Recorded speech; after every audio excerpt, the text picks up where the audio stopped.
Halo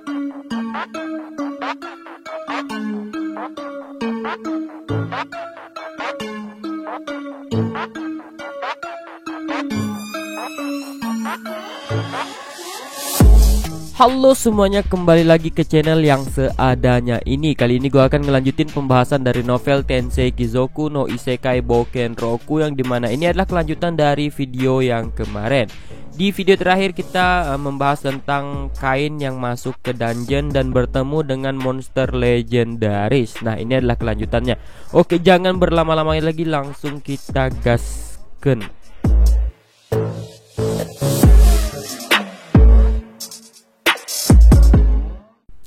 Nah, di video kemarin kan yang dimana Kain itu bertemu dengan Rock Dragon, monster legendaris yang ranknya tuh SSS. Kain pun naik di atas punggung Rock Dragon tersebut dan mulai berpikir bagaimana cara mengalahkan monster itu.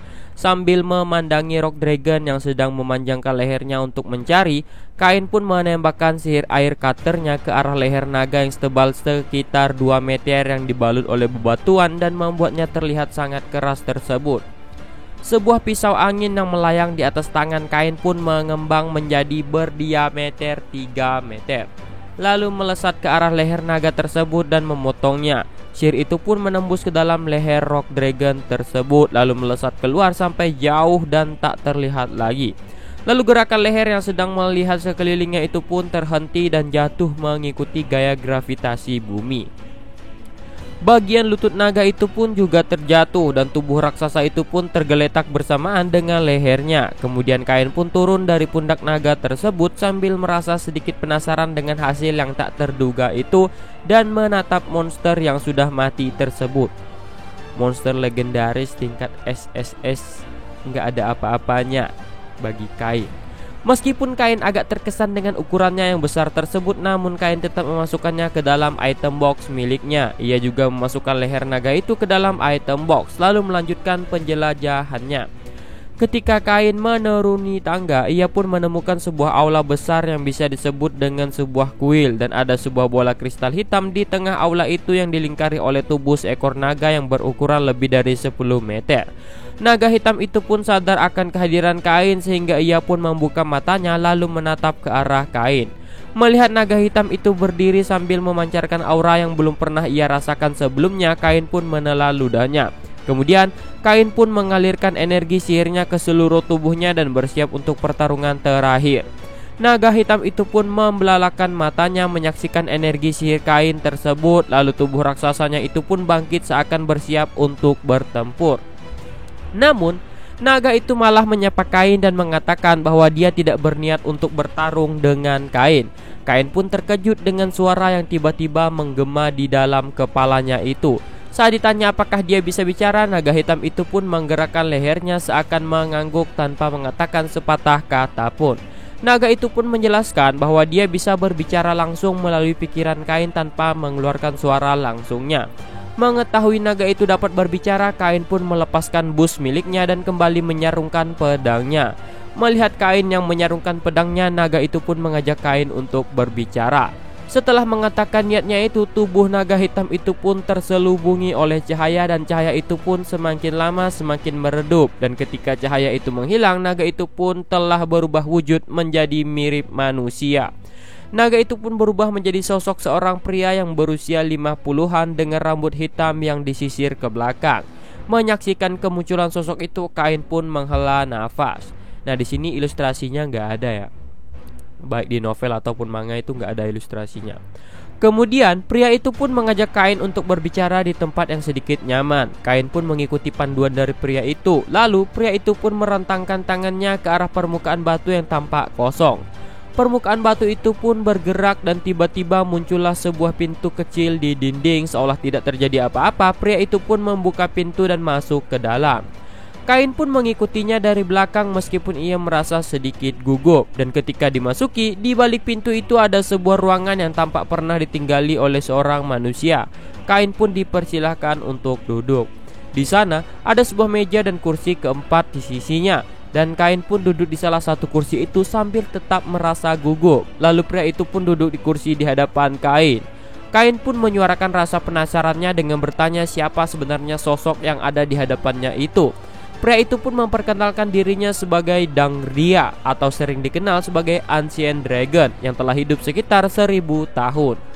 Kain pun pernah membaca buku-buku tentang Ancient Dragon. Itu adalah sosok naga yang telah hidup cukup lama dan mampu berbicara dengan bahasa manusia yang seharusnya tak mungkin ditemukan. Dikatakan pula bahwa Ancient Dragon adalah utusan para dewa yang terkadang akan muncul dan memberikan pesan dari para dewa. Dan saat ini makhluk semacam itu telah berada tepat di hadapan mata Kain. Kain pun merasa penasaran dengan sikap yang sangat bersahabat dari naga itu, sehingga Kain pun menanyakan tentang hal tersebut. Selain itu, bola kristal hitam yang baru saja Kain lihat itu diyakini oleh Kain adalah inti dari dungeon tersebut, sehingga Kain pun beranggapan seharusnya naga itu akan melawannya jika ia berniat melindungi bola tersebut. Pria itu pun mengatakan bahwa Kain itu memiliki perlindungan dewa naga, di mana dia yang merupakan ras naga yang telah hidup lama itu dapat mengetahuinya meskipun naga lain yang berada di lantai atas tidak bisa mengetahuinya. Dengan sedikit menyesal, Kain pun mengatakan bahwa dia sudah mengalahkan semua naga di lantai atas, sehingga baik Rock Dragon maupun Earth Dragon semuanya telah Kain masukkan ke dalam item box miliknya. Kain pun penasaran apakah hal itu akan mempengaruhi sikap Dangria. Nah, di dungeon ini kalau lantainya masih atas itu masih kayak level-level mudah lah ya. Makin ke bawah baru yang makin kuat. Dangria pun tidak mempermasalahkannya. Sambil tersenyum, Dangria pun mengatakan bahwa naga-naga yang telah Kain kalahkan itu akan dilahirkan kembali dari core besok. Lagi pula, Dangria pikir tak akan ada banyak manusia yang sanggup berurusan dengan Earth Dragon sebanyak itu. Nah, di sini Dangria ini akan aku ilustrasikan dengan karakter lain. Mendengar jawaban dari Dangria, Kain pun merasa lega. Kemudian Dangria pun penasaran dengan bau dewa naga yang memancar dari Kain, sehingga ia pun menanyakan kepada Kain. Karena aroma dan status perlindungan dewa naga inilah Dangria tak berani untuk melawan Kain. Untuk menjawab pertanyaan itu, Kain pun menjelaskan bahwa dia memang telah membuat kontrak dengan naga. Kemudian Kain pun mengaktifkan sihir summon Haku dan Gin untuk memanggil Haku dan Gin. Seketika itu muncullah 2 buah lingkaran sihir di lantai, lalu Haku dan Gin pun muncul dari dalam lingkaran sihir tersebut. Baik Haku maupun Gin pun merasa senang karena telah dipanggil oleh Kain dan mereka pun menempel pada Kain. Ukuran Haku lebih dari 3 meter dan Gin pun masih serupa, sehingga cukup sulit bagi Kain untuk yang masih anak-anak itu karena keduanya terus menjilati wajahnya. Kain pun mengusap kepala mereka untuk menenangkan mereka dan beberapa menit kemudian mereka pun melepaskan Kain dan duduk. Dangria pun hanya diam menyaksikan situasi itu. Dia hanya heran bagaimana itu bisa terjadi, di mana dengan usia Kain yang masih sangat muda tapi dewa naga mau mengikutinya. Bukan hanya menerima perlindungannya tapi juga membuatnya patuh, karena setahu Dangria selama dia hidup sampai saat ini hanya ada 1 orang yang mampu melakukan hal tersebut. Dangria pun berdiri di hadapan Gin sang Divine Dragon, berlutut dan menundukkan kepalanya sambil memperkenalkan dirinya, lalu bertanya kepada Gin sang Dewa Naga siapa orang tuanya. Menanggapi pertanyaan Dangria, Gin pun menatap lurus ke arahnya dan terdiam sesaat lalu menjawab dengan mengatakan Kiwi. Meskipun begitu, Dangria mengerti maksud dari jawaban itu, karena bagi mereka yang merupakan ras naga tingkat tinggi, mereka bisa berkomunikasi dengan telepati. Mendengar nama orang tua Gin, Dangria pun tambah bersujud di hadapan Gin. Gin pun heran dan tidak mengerti dengan sikap Dangria itu, dan Kain pun hanya terpana melihat kejadian itu. Ancient Dragon yang telah hidup ribuan tahun itu pun bersujud kepada Gin yang masih muda, karena Dangria tidak menyangka Gin adalah anak dari Dolin dan Ruri. Lalu Dangria pun bertanya kepada Kain siapa sebenarnya dia. Tidak seperti sebelumnya, Dangria pun bertanya kepada Kain dengan nada yang agak ketakutan. Kain pun memperkenalkan dirinya sebagai Kain von Silvothrintel, dan karena nama itu terlalu panjang, Kain pun mempersilahkan Dangria untuk memanggilnya Kain saja. Oh iya, untuk Dolin dan Ruri itu ada ya muncul di anime. Di episode berapa tuh? Pokoknya di episode yang setelah bertemu dengan raja pertama si Yuya. Dangria pun mengerti dan akan mengukir nama itu di dalam hatinya. Setelah menghela napasnya, Dangria pun kembali duduk di kursinya. Haku dan Gin pun bersantai di ruangan itu sesuai permintaan Kain. Kain pun bertanya kepada Dangdria apakah kristal yang ada di aula itu adalah inti dungeonnya. Dangdria pun menggelengkan kepalanya menjawab pertanyaan Kain itu dan mengatakan bahwa kristal itu mungkin saja inti dungeonnya, tapi bukan hanya itu, karena itu adalah permata yang menyegel sosok jahat. Dan Dangdria ditugaskan untuk melindungi permata itu sesuai dengan permintaan dari Dolin. Kain pun penasaran dengan jawaban Dangdria tentang sosok jahat itu. Dangdria pun menjelaskan bahwa sekitar beberapa ratus tahun yang lalu sosok jahat itu muncul dan membuat dunia dalam kekacauan. Lalu sosok itu pun disegel dan disembunyikan di dungeon oleh para pahlawan. Kain pun mendengar penjelasan itu dan terkejut karena apa yang pernah ia dengar tentang Yuya sekarang diceritakan lagi di sana. Kain pun bertanya apakah itu Yuya. Mendengar pertanyaan Kain itu, Dangdria pun kembali bertanya apakah Kain kenal dengan sang pahlawan. Meskipun Dangdria sendiri sudah menduganya karena Kain sudah membuat kontrak dengan Dewa Naga di sana. Namun setelah itu Dangdria pun menjelaskan tentang sejarah dungeon itu kepada Kain bahwa dungeon tersebut dibangun memang untuk menyegel sosok jahat tersebut. Dan Dangdria telah diutus untuk melindungi tempat itu. Yuya pun membuat sebuah desa di tempat Drintel berdiri saat ini dan populasinya terus bertambah. Dan untuk menaungi rakyat yang terus bertambah itu, markas pusat pun dipindah ke lokasi ibu kota saat ini. Dan untuk mengatur wilayah-wilayah lain yang semakin meluas, Yuya pun mengerahkan kepada orang-orang yang ia percaya untuk mengelolanya. Saat negara lain menyulut berperang, sang raja pun maju ke medan perang dan membuatnya tak mungkin dikalahkan. Dan sampai saat ini sudah tumbuh menjadi sebuah kerajaan. Dan selama Dangdria hidup, dia ditugaskan untuk mengawasi tempat itu dan cerita Dangdria pun berakhir. Kain pun mendengarkan keseluruhan sejarah kerajaan itu dan berpikir bahwa Yuya tidak memberikan penjelasan yang rinci. Dan Kain pun hanya tahu tentang sejarah kerajaan itu dari buku-buku. Kain pun bersyukur dapat mendengarkan kisah sejarah itu dari para saksi hidup. Lalu Kain pun berterima kasih atas penjelasan Dangdria tersebut, karena kota yang dulu dibuat oleh Yuya sekarang dialah yang memimpinnya. Dan Kain berniat untuk terus merawatnya.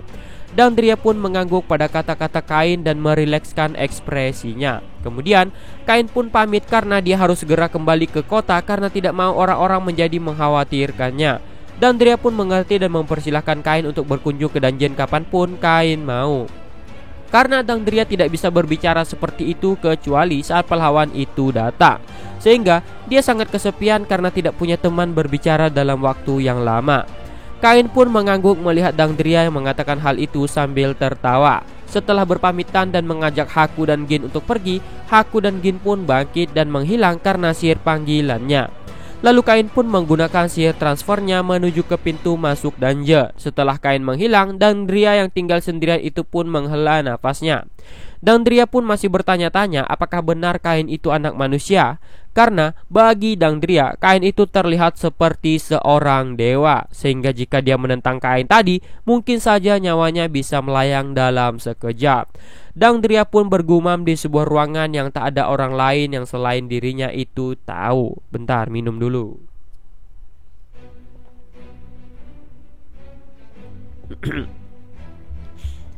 Kain yang telah berpindah ke lantai pertama pun berjalan dengan santai di jalan berbatu menuju pintu keluar. Awalnya, Kain ingin langsung berpindah ke mansionnya, namun Kain teringat bahwa ia telah menuliskan namanya sebelum ia masuk ke dalam dungeon. Jadi, setidaknya dia harus kembali ke resepsionis guild cabang tersebut. Beberapa menit kemudian, Kain pun sampai di pintu keluar dan Kain pun akhirnya bisa melihat matahari lagi. Kain pun memandangi langit dan meregangkan tubuhnya terlebih dahulu sebelum akhirnya ia menuju ke resepsionis. Saat Kain memasuki tempat pendaftaran, terlihatlah resepsionis yang sedang khawatir menunggu dirinya. Ketika sang resepsionis itu melihat sosok Kain, ekspresi wajahnya pun melembut seakan ia lega. Sang resepsionis itu pun bersyukur karena Kain baik-baik saja, karena dia sangat terkejut ketika mendengar dari party yang baru saja kembali bahwa ada anak kecil yang masuk ke lantai 11 dungeon sendirian. Kain pun juga merasa lega bahwa anggota Silver Wolfang yang dia temui di dalam dungeon dapat kembali dengan selamat. Lalu setelah Kain memberi laporan kepada resepsionis kalau dia sudah keluar dari dungeon, ia pun segera meninggalkan tempat itu. Ketika Kain menuju keluar, tampaklah anggota Silver Wolfang yang sedang memuat bahan monster ke dalam gerbong kereta. Ketika mereka menyadari akan adanya kain, Airi, salah satu anggota party itu pun tersenyum lebar sambil melambaikan tangannya. Anggota lainnya yang melihat ke arah lambaian tangan Airi pun melembutkan ekspresi mereka. Airi pun tiba-tiba berlari menghampiri kain dan memeluk kain lalu menawarkan untuk pulang ke kota Drintel bersama mereka. Destra pun menghampiri dan menghentikan Airi yang dianggapnya hanya mengganggu kain saja, karena Destra tahu bahwa kain pasti lebih kuat dari mereka semua karena kain sudah berhasil sampai ke lantai 11. Mendengar pendapat Destra, Airi pun menyetujui perkataan Destra itu dan melepaskan kain dari pelukannya. Airi pun berterima kasih kepada kain karena telah menyelamatkannya dan sekali lagi menawarkan kain untuk ikut bersama mereka menuju kota Drintel. Bagi kain, ia sangat ingin segera kembali menggunakan sihir transfer miliknya, jadi ia pun tidak perlu menggunakan kereta kuda. Namun, berkat ajakan memaksa dari Airi, kain pun akhirnya menyerah dan memutuskan untuk ikut bersama mereka. Karena jalanan telah diperbaiki menggunakan tumpukan batu, banyak perusahaan yang menyediakan kereta kuda secara teratur sebagai model transportasi. Dan karena Destra sudah membayarnya, kain pun langsung naik. Setelah kain naik ke dalam kereta yang berkapasitas 10 orang tersebut, kereta pun bergerak maju ke kota dengan membawa barang yang dikumpulkan oleh para petualang. Salah seorang anggota party pun menyuarakan ketidaksabarannya menantikan pesta mereka di kota. Destra pun menyetujui pendapat anggotanya itu, dan Airi pun menyuarakan pendapat yang senada. Mendengar percakapan mereka, kain pun hanya mengangguk seakan ia puas. Meskipun kenyataannya sebagian urusan kota itu diurus oleh kakaknya si Alec, namun ia merasa lega bahwa kota itu telah berjalan dengan semestinya. Karena di usianya yang masih sangat muda, kain sudah bisa menggunakan sihir dengan baik. Airi pun mencoba mengundang kain untuk menjadi anggota party mereka, namun kain menggelengkan kepalanya.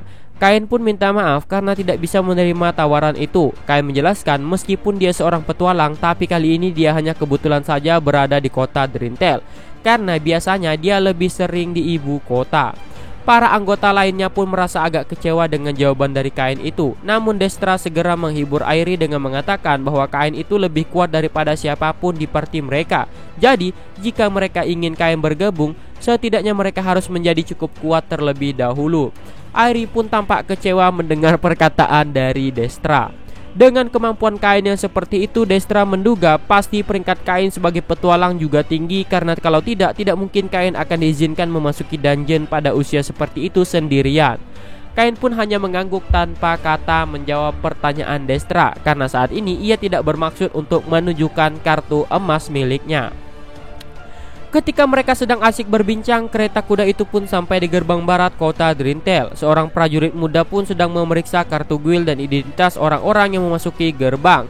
Dan kini tibalah giliran Silver Wolfang. Mereka pun menuju ke depan gerbang dan menunjukkan kartu guild rank C-nya yang berwarna silver milik mereka. Mengikuti di belakang mereka, kain pun terpaksa mengeluarkan kartu guild rank A berwarna emas miliknya dan menunjukkannya kepada prajurit penjaga gerbang. Di antara para petualang, jumlah petualang rank A tak lebih dari 1%. Bahkan di kota petualang Drintel itu sangat jarang. Terlebih, tidak mungkin seorang anak kecil mengeluarkan kartu emas tersebut. Prajurit muda yang merasa curiga itu pun menghentikan kain, namun kapten prajurit yang sedang mengawasi dari belakang segera berlari menghampiri dan segera memerintahkan prajurit muda itu untuk membiarkan kain lewat. Prajurit muda itu pun tampak tidak menerima hal itu, namun ia tetap membiarkan kain lewat. Kain pun mengucapkan terima kasih kepada kapten prajurit itu dan menundukkan kepalanya. Dengan penuh rasa takut, sang kapten itu pun juga menundukkan kepalanya. Sang kapten itu sudah mengetahui tentang kain dan telah diperintahkan oleh Alex, sang wakil wali kota, untuk memperlakukan kain sama dengan yang lainnya saat ia sedang bertugas sebagai seorang petualang. Jika ia mengungkapkan identitas kain sebagai wali kota di tempat itu, pasti akan mengundang keributan yang luar biasa. Jadi dia pun menghentikan prajurit muda tersebut. Tentu saja prajurit muda itu terkejut ketika mengetahui bahwa sosok anak kecil itu ternyata adalah wali kota mereka. Airi pun mengajak kain untuk pergi ke guild bersama untuk menukar barang-barang monster dengan uang. Kain yang tangannya dipegang oleh Airi pun tampak tak punya hak untuk menolak ajakan itu. Para anggota Silver Wolfang pun juga tampak sangat mengharapkan hasil yang mereka dapatkan dari mengalahkan Minotaur yang merupakan rank B. Mereka pun sampai di guild setelah kain berjalan di kota sambil ditarik tangannya oleh Airi yang tidak memperdulikan hal tersebut. Setelah perjalanan memasuki pintu dan melewati aula, tatapan cemburu pun terpusat kepada Kain yang ditarik oleh Airi karena Airi memang cukup cantik. Destra dan Airi pun menuju ke resepsionis guild, sedangkan anggota lainnya berpisah dan menuju ke bar. Tentu saja Kain yang sedang disandera tangannya itu pun tetap mengikuti Airi menuju ke resepsionis. Dengan penuh semangat, Destra pun mengatakan bahwa dia ingin menukarkan bahan material Minotaur dari lantai 10 dungeon. Mendengar perkataan Destra itu, terdengarlah suara kagum dari sekitar karena mereka telah berhasil mengalahkan Minotaur yang merupakan bos kelas menengah. Kain pun juga melaporkan bahwa ia juga telah mengalahkan Minotaur dan ia pun mendapatkan hak untuk masuk ke area gudang bahan material. Di area gudang bahan material yang terletak di belakang guild itu, pihak guild pun membeli bahan dari petualang, membongkar bahan-bahan itu lalu mendistribusikan penjualannya. Bersama dengan Silver Wolfang, Kain pun mengikuti mereka menuju ke gudang dan meletakkan bahan yang mereka dapatkan di tempat yang ditunjukkan oleh petugas di sana. Anggota Silver Wolfang itu pun mengangkut bahan dari dalam kereta menuju ke lokasi yang ditentukan. Namun karena bahan Minotaur itu mahal, jadi mereka pun akan memotongnya ke dalam beberapa bagian dan kemudian menjualnya. Minotaur yang mereka keluarkan memiliki kulit coklat kemerahan seperti Minotaur pada umumnya, yang berbeda dengan Minotaur yang dikalahkan oleh Kain. Kain pun menggumamkan hal itu setelah memperhatikan bahan yang mereka serahkan. Setelah meletakkan bahan-bahan itu, Airi pun kembali kepada Kain. Saat Airi menanyakan bahan-bahan milik Kain, Kain pun bingung harus bagaimana. Namun, akhirnya Kain pun memutuskan untuk mengeluarkan bahan Minotaur itu sambil berpura-pura seolah ia mengeluarkannya dari dalam magic bag. Lalu keluarlah tubuh Minotaur yang ukuran dan warnanya benar-benar berbeda dari apa yang diserahkan oleh kelompok Silver Wolfang. Karena ukuran dan bentuknya yang berbeda, Kain pun memastikannya kepada para petugas apakah benar bahwa yang ia keluarkan itu Minotaur. Menanggapi Kain yang bertanya dengan nada ragu, baik para petugas yang menangani pembongkaran bahan milik Kain maupun para petualang yang ada di sana pun terkejut melihat tubuh Minotaur yang tanpa kepala itu. Lalu Kain juga meletakkan potongan kepalanya di samping dada Minotaur itu. Petugas guild pun mengatakan bahwa itu adalah Minotaur Orc, spesies Minotaur tingkat tinggi yang merupakan bahan rank S. Petugas itu pun memerintahkan petugas lainnya untuk segera memanggil ketua guild mereka. Para petugas lain yang sedang bekerja pun berkumpul dan mengintip bahan yang sangat langka itu untuk dilihat langsung. Dan para petugas muda pun berlari untuk memanggil ketua guild. Dan mulailah terbentuk kerumunan petualang dan staf yang ingin melihat material Minotaur itu. Kain pun berusaha untuk melarikan diri, namun Airi memegangi tangannya dengan kuat dan ketua guild pun segera datang ke gudang penyimpanan material itu. Rixet, sang ketua guild pun terkejut setelah melihat material itu dengan mata kepalanya sendiri. Bahan material itu sama sekali tidak tergores dan hanya terpotong dengan rapi di lehernya. Lalu Rixet pun melirik ke arah Kain yang mengalahkannya. Kain pun menghentikan perkataan Rixet dan menghampirinya, lalu berbisik bahwa dia masih memiliki barang lain dan ingin melakukan pertemuan dengannya sebelum Rixet membongkar identitas dirinya sebagai wali kota. Rixet pun mengerti dan mereka pun berbicara dengan nada lirih untuk saling menyetujuinya. Rixet pun bergumam sambil memandangi material itu bahwa dia baru pertama kali melihat Minotaur Orc dalam kondisi yang sebagus itu. Dan Kain pun kembali berbisik kepada Rixet bahwa dia juga dapat banyak material dari lantai 15, tapi dia tidak mungkin mengeluarkannya di sana. Di lokasi yang dipenuhi oleh petualang dan staf guild itu, tidak mungkin Kain dapat mengeluarkan ratusan Earth Dragon dan Rock Dragon yang ukurannya lebih dari 20 meter itu. Kemudian Rixet pun berbalik dan berbicara kepada para staf dan petualang lalu memerintahkan mereka untuk bubar. Pada awalnya Kain memang bermaksud untuk mengeluarkan material itu diam-diam, namun karena dia selalu dipegang oleh Airi, jadi ia pun tak ada pilihan lain selain mengeluarkannya di sana, dan Kain pun tidak berniat untuk mengeluarkan lebih dari itu. Airi yang berada di dekat Kain pun mengenang saat-saat ketika kelompoknya melawan Minotaur dan bersyukur bahwa mereka tidak bertemu dengan Minotaur Orc itu. Badan Airi pun gemeteran karena kenangan tersebut. Mendengar hal itu, seluruh anggota parti mereka pun menjadi pucat. Jika mereka salah sedikit saja, mungkin saja monster itu keluar pada saat giliran mereka dan mereka pasti akan dimusnahkan. Kain pun pamit karena dia harus melakukan pertemuan dengan ketua guild. Ketika Kain ingin menghampiri Rixet, salah seorang resepsionis pun terlihat berlari menghampiri Rixet untuk melapor bahwa Rixet kedatangan tamu. Saat Nes melihat kain, dia pun refleks menyebut kain dengan sebutan wali kota dan meminta maaf karena telah mengganggu. Semua orang pun terdiam mendengar perkataan Nes sang resepsionis itu, karena Nes telah mengungkapkan apa yang Rikset dan kain sembunyikan dengan penuh semangat. Nes pun melanjutkan bahwa yang datang adalah Alex. Dia pun bertanya apakah kain juga ingin menemuinya. Nes pun terus mengoceh yang membuat kain dan Rikset pun hanya mampu menghela nafas panjang mereka. Dan disinilah identitas kain terbongkar. Mungkin sampai di sini dulu untuk penjelasan di video kali ini. Di video selanjutnya ya begitulah pokoknya. Dah, sampai di sini dulu dan see you.